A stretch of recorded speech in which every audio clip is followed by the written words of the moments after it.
ایمان پلورونکی دریمه برخه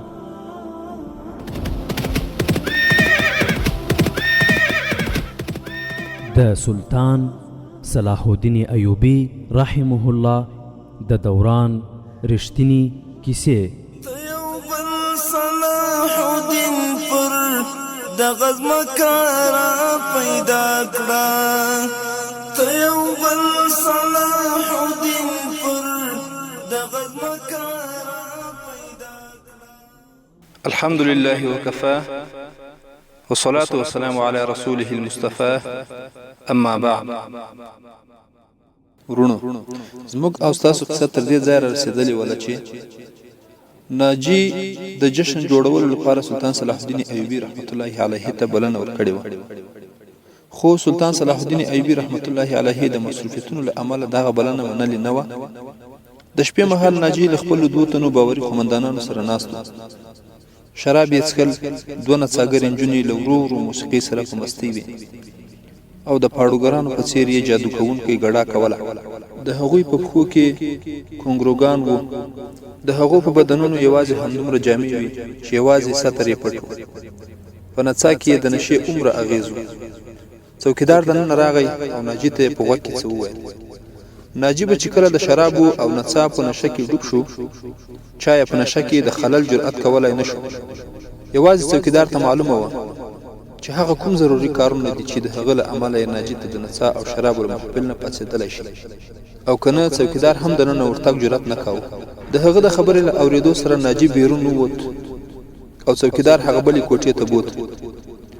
هلته سوډانی لباس پر تن د پاخه عمر سړی ناست و. له هغه سره یوه تنکۍ ښکلې پیغله وه چې ناجي ولید پورته شوه. ناجي چې د هغې مخ قد او قامت او زړه راښکل ولیدل وښورېده. هغه د ښځو ښکاري و. هغه ښځې یوازې د خپلې عایشې لپاره نه کارولې، له هغوی نه یې نور کارونه هم اخیستل. په هغو کارونو کې یو دا هم و چې په دغو ښکلیو نازنینو نجونو به یې لوی لوی افسران په خپل لاس کې ساتل، او بل کار یې دا هم و چې دغه نجونې به یې د امیرانو او وزیرانو د تورن کولو لپاره کارولې، او جاسوسي یې هم پرې کوله.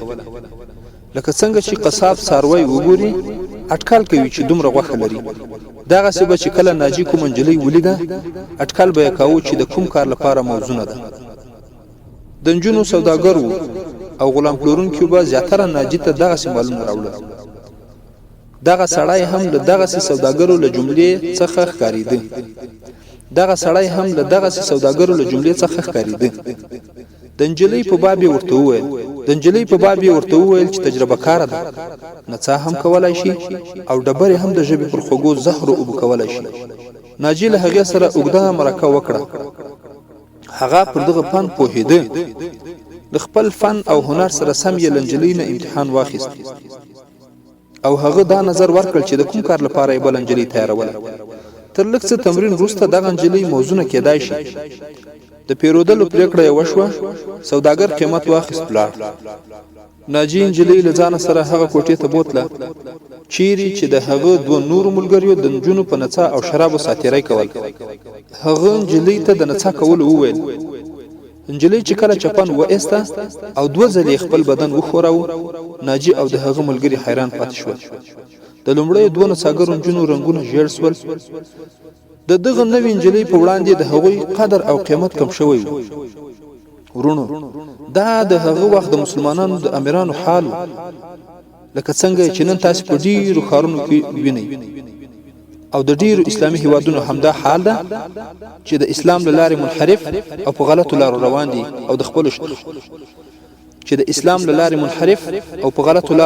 دي او د خپلو خواهشاتو تابع دي. ناجي پر همدغه مهال مجلس پای ته ورساوه او همدا نجلۍ یې له ځانه سره کېنوله. نور یې رخصت کړل. له نجلۍ نه یې د نامه پوښتنه وکړه. هغې خپل نوم زکویې وښوده. ناجي ورته وویل، زکویې، ستا دلته راوستونکي ویلي وو چې ته ډبرې اوبه کولی شې. زه غواړم ستا دا کمال په سترګو وګورم. زکویې پوښتنه وکړه، هغه تیږه څوک دی؟ ناجي ورته وویل، د مصر نوی امیر او ستر قوماندان صلاح الدین ایوبی زکوی وویل زما هم دا فکر وو چې هغه به سلطان صلاح الدین ایوبی وي ځکه چې هغه ستاسو په وړاندې لوی غر دی. ناجی وویل که تا هغه ویلي کړ نو د هغه د وزن په اندازه طلا به دې قدمونو کې کېدم. زکوی وویل هغه خو به شراب څښي. ناجی جواب ورکړ نه، له شرابو، ښځو، نڅا، سندرو او تفریح نه دومره کرکه کوي لکه هر مسلمان چې له خنزیر غوښې نه کوي. زکوی وویل ما اوریدلی وو چې له تاسې سره د نجونو داسې جادو دی چې د نیل اوبو بندولی شي. آیا هغه جادوی بیکاره شوی؟ ناجی وویل ما لا تر اوسه ازمیلی نه دی، دا کار ته کولی شي. زه به تا ته د سلطان صلاح الدین ایوبي د کړو وړو په هکله ډېر څه ووایم. زکوی وپوښتل تاسې هغه ته زهر ورکول غواړئ؟ ناجی وویل اوس نه، زما له هغه سره هیڅ دښمني نشته. زه اوس یوازې همدومره غواړم چې هغه یو ځل ستا په څېر د ښکلي زلفو په جال کې ونښلي، بیا به یې له ځانه سره کېنوم، شراب به پرې څښم. که د هغه وژل مې مقصد وای نو ما دا کار د حشیشانو په وسیله په اسانۍ سره کولی شم. زکوی وویل یعنې تاسې له هغه سره دښمني نه دوستي کول غواړئ؟ د دومره برجسته جملې په اورېدلو ناجی څو شېبې نجلۍ ته وکتل. هغه د ده د اټکل پر خلاف ډېره ذکي وه. ناجی یې پر ملایمو زلفو لاس کش کړ او ورته وویل زکوی هو، زه له هغه سره دوستي کول غواړم چې زه له هغه نه څه ډول کار اخیستل غواړم. ناجی تر لږ سوچ او فکر وروسته وویل خو زه تا ته دا خبره کول هم ضروري ګڼم چې یو جادو د سلطان صلاح الدین ایوبي په لاس کې هم شته. که ستا پر ښکلا او ناز نخرو د هغه جادو اثر وکړ نو زه به د ژوندۍ پرې نه ږدم. که له ما سره دې دوکه وکړه نو له یوې ورځې زیاته به ژوندۍ هم پاتې نه شي. صلاح الدین ایوبي تا له مرګه بچولی نه شي. ستا ژوند او مرګ زما په لاس کې دی. ته ما ته دوکه راکولی نه شي. په دې خاطر ما له تا سره ازادي خبرې وکړې، او کنه زما د رتبې او حیثیت په پرتله سړی له یوې بدکار نجلۍ سره په لومړي سر کې داسې خبرې نه کوي. زکوی وویل دا به راتلونکي مهال څرګنده کړي چې څوک چاته دوکه ورکوي. ما ته دا ووایي چې زه به صلاح الدین ایوبي ته څنګه ورسېږم. ناجی وویل زه هغه یو جشن ته رابلل غواړم، د شپې هغه له ځان سره مېلمه کوم او تا د هغه د خوب ځای ته ورولم. ما ته د همدې هدف لپاره رابللی، نور کارونه زه پخپله کوم. هغه شپه تېره شوه او بیا نورې شپې پسې تېرې شوې. صلاح الدین ایوبي په اداري کارونو او د نوي پوځ په تیارولو کې دومره مصروف و چې د ناجی د دعوت منلو ته یې وخت ونه ایستلی شو. علي بن سفیان چې هغه ته د ناجی په باب کوم رپوټونه ورکړل پر هغې خفه شو. علي بن سفیان ته یې وویل نو د دې مقصد دا دی چې دا سړی تر صلیبیانو زیات خطرناک دی. علي بن سفیان وویل یو مار دی چې د مصر حکومت یې په خپل لستوڼي کې پالي. د ناجی د ورانکاریو تفصیل یې ورته ووایي چې هغه په ډول ډول لارو چارو ستر ستر شخصیتونه په خپلو لاسونو کې واخیستل او په ادارو کې یې خپله خوښه کوله. بیا یې وویل د کوم سوډاني پوځ چې هغه سرلښکر دی هغه زموږ پر ځای د ناجی پلوی دی. آیا تاسې د هغه د علاج په باب فکر کولی شئ؟ صلاح الدین ایوبي ځواب ورکړ یوازې فکر نه کوم، علاج مې پیل کړی دی. په مصر کې چې کوم ځوانان د پوځ په لیک شاملیږي دا زه په سوډاني پوځ کې ورګډوم. بیا به دا پوځ نه مصرایي وي او نه به سوډاني. د ناجی ځواک به خور ور او زموږ په پوځ کې جذب شي. ناجی به زه د هغه صحیح مقام ته راولم. زه دا هم په ډاډ سره ویلی شم چې هغه له صلیبیانو سره هم خبره جوړه کړې ده. تاسې اسلامي سلطنت په یو قوي او ځواکمن مرکز راټولول او پراختیا ورکول غواړئ، خو ناجی ستاسې خوب د لیونیو پر خوب بدلول غواړي. سلطان وویل ته په دې لړ کې څه کوې؟ علي بن سفیان ځواب ورکړ دا ما ته پرېږدئ، زه چې هر څه کوم هغه به تاسې ته په پرله پسې توګه وایم.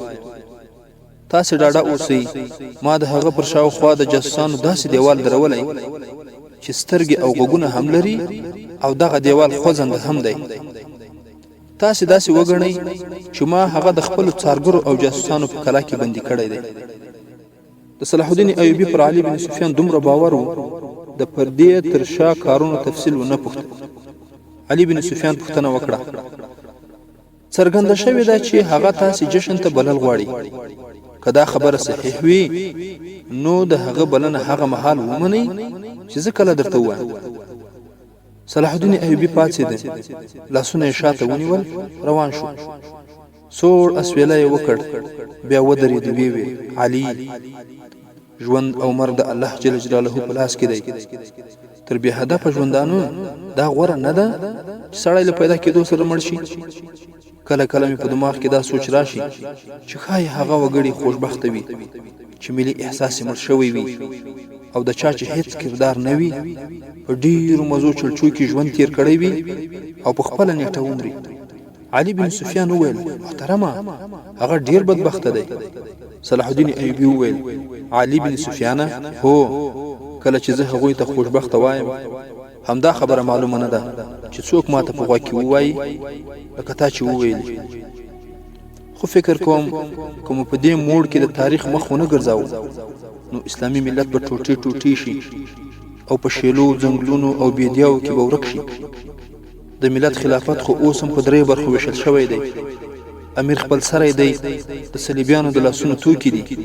زه دا ویره هم احساسوم که مسلمانان ژوندي هم وي نو تل به د صلیبیانو مریان او لاسونو کې توکي وي. هغوی به پر دې خوښ وي چې ژوندي دي خو د یو ملت په حیث به مړه وي. علي لږ نقشې ته وګوره په نیمایي سلیزه کې زموږ د سلطنت نقشه څومره راټوله شوې ده. هغه چوپ شو، سر یې ټیټ او په ورو ورو یې قدمونه اخیستل. بیا ودرېد، سر یې راپورته کړ. علي بن سفیان ته یې وکتل، ویې ویل: کله چې تباهي له دننه راپورته شي د هغې مخه نیول محال شي. که زموږ د خلافت او امارتونو همدا حال وي نو صلیبیانو ته به پر موږ باندې د حملې کولو اړتیا پیښه نه شي. هغه اور چې موږ پکې خپل ایمانونه، اعمال او خپل ملت سوځوو، دغه اور ته صلیبیان په ورو ورو تیل ورشیندي. د هغوی توطیه به موږ په خپلو کې جنګوي. زه ښایي خپل کار تر سره نه کړای شم. زه کېدای شي د صلیبیانو ماتې هم وخورم، خو زه د خپل قوم په نامه یو وصیت پرېښودل غواړم. هغه دا دی، ورونو، ښه متوجه اوسئ، هغه دا دی چې هیڅ کله به پر نامسلمانو باور نه کوئ. که د هغوی پر خلاف جنګیږئ نو تر مرګه باید وجنګیږئ. له کوم نامسلمان سره هیڅ کله روغه جوړه او معاهده ونه کړئ، او که کوي نو دا فکر دې لومړی وکړي چې په مستقبل یعنی راتلونکي کې به اسلامي امت د الله جل جلاله د کتاب او نبوي سنتو په رڼا کې د ژوندانه شپې او ورځې تېرولی شي او که نه. ورونو، په دغه ځای کې یوې لنډې تبصرې ته اړتیا وینم. هغه دا ده چې لکه په هغه وخت کې چې د صلاح الدین ایوبي رحمت الله علیه په څیر د ستر مجاهد د نابودۍ لپاره ټول صلیبیان او ورسره غلام او چاپلوسه شهوت پرسته تش په نامه مسلمانان سره یو شوي وو، نن ورځ هم ښه متوجه اوسئ چې په اکثرو اسلامي هیوادونو کې تپل شوي د صلیبیانو غلامان حلقه بګوش حاکمان هم د نننۍ زمانې د اسلام د خادمانو، مشرانو او کشرانو مجاهدینو د له منځه وړلو په هڅه کې وو او دي. خو لله الحمد اوس هم د سلطان صلاح الدین ایوبي رحمت الله علیه لارویان او د اسلامي امت رښتینی مدافعین ژوندي دي او فعال دي، او د نوموړي ستر مجاهد وصیتونه یې عملي کړي او عملي کوي به، او د هغو سپېڅلو اهدافو لپاره یې سترې قربانۍ ورکړي دي او هم به یې ورکوي. خو بالمقابل غربي او صلیبي نړۍ له هر ډول مهماتو سره د الله جل جلاله په نصرت له سترې ماتې سره مخ کړي، او ان شاء الله تعالی د هغوی قربانۍ به یو وخت رنګ راوړي او په اسلامي خاورو به بیرته د ازادۍ بیرغ درول کیږي. خیر، علي بن سفیان وویل: ستاسې له وینا ځینې څرګندېږي چې له خپل عزم ناهیلي شوي یاست. سلطان صلاح الدین ایوبي وویل: ناهیلی نه یم، جذباتي شوی یم. علي، زما دا امر اړوندې څانګې ته ورسوه، په پوځ کې د نوي ځوانانو شاملول چټک کړئ او کوښښ وکړئ چې په پوځ کې داسې سړي ونیسئ چې په جنګ کې تجربه ولري. زموږ سره د دومره اوږدې تربیې وخت نشته. په پوځ کې د شاملېدونکو کسانو مسلماني حتمي شرط کړئ، او ته د ځان لپاره دا خبره په ذهن کې کېنوه چې د داسې مخبرانو یوه ډله جوړه کړې چې د دښمن سیمې ته ورشي اطلاعات هم راټول کړي او چریکي عملیات هم وکړای شي. دا به د سرتیرو ډله وي. هغوی ته ځانګړې روزنه ورکړه و هغوی کې دا صفتونه پیدا کړه چې د اوښ په څیر تر ډیره تنده وزغملی شي. د هغوی نظرونه د بازانو په څیر تیز وي، د بېدیانۍ ګیدړې په څیر مکار وي او پر دښمن د پړانګ په څیر د حملې کولو پوهه، زړورتوب او د قوت څښتنان وي. په هغوی کې د شرابو، افینو او نورو نشهیي شیانو عادت نه وي او د ښځو لپاره د واورې په څیر ساړه وي. ورونو، هر مجاهد باید پورته صفات په خپل ځان کې حتمي کړي.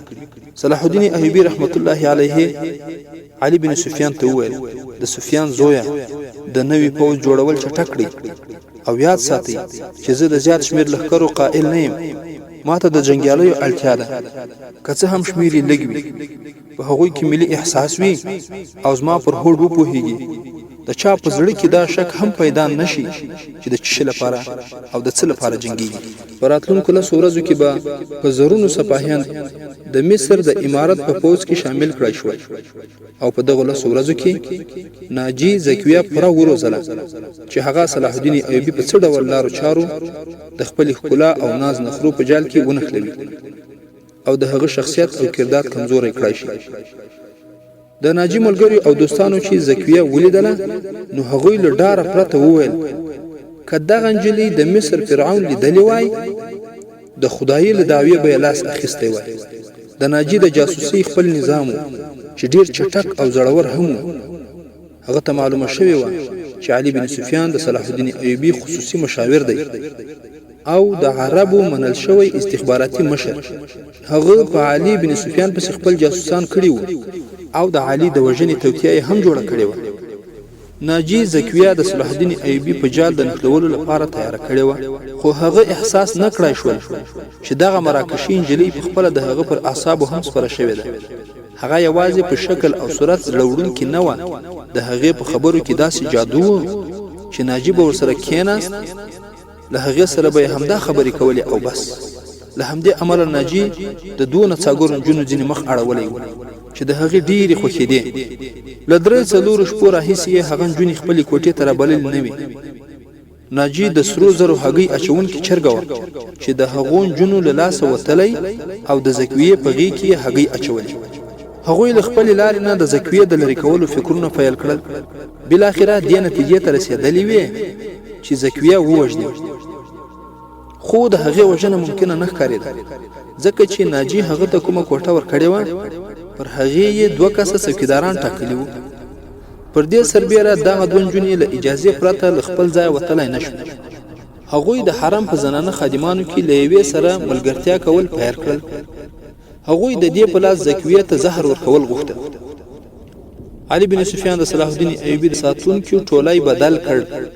دا ټول د مصر د پخواني نائب الحکومه باډیګارډانو. د هغوی پر ځای د نوي پوځ د ځوانانو یو ټولګی موظف کړ. دا د سرتیرو ټولی و چې په عسکري مسلک کې هم بې ساری و او د جذبې په لحاظ هم هر سپاهي په خپلواکۍ مین و. د ناجي دغه بدلون بیخي خوښ نه شو، خو د صلاح الدین ایوبي په وړاندې د دغه بدلون بې شانه ستاینه وکړه او له دې سره سره یې له هغه نه هیله وکړه چې بلنه یې ومني. صلاح الدین ایوبي ځواب ورکړ چې په یوه یا نیمه ورځ کې به هغه ته ووایي چې کله د هغه بلنه منلی شي. د ناجي تر تللو وروسته صلاح الدین ایوبي له علي بن سفیان سره مشوره وکړه چې دعوت ته یې کله ورشي. علي مشوره ورکړه چې اوس که هره ورځ هم وغواړي بلنه یې منلی شي. په 2مه ورځ صلاح الدین ایوبي ناجي ته وویل چې هره شپه وي مېلمستیا ته یې ورتلی شي. د 3مې برخې پای.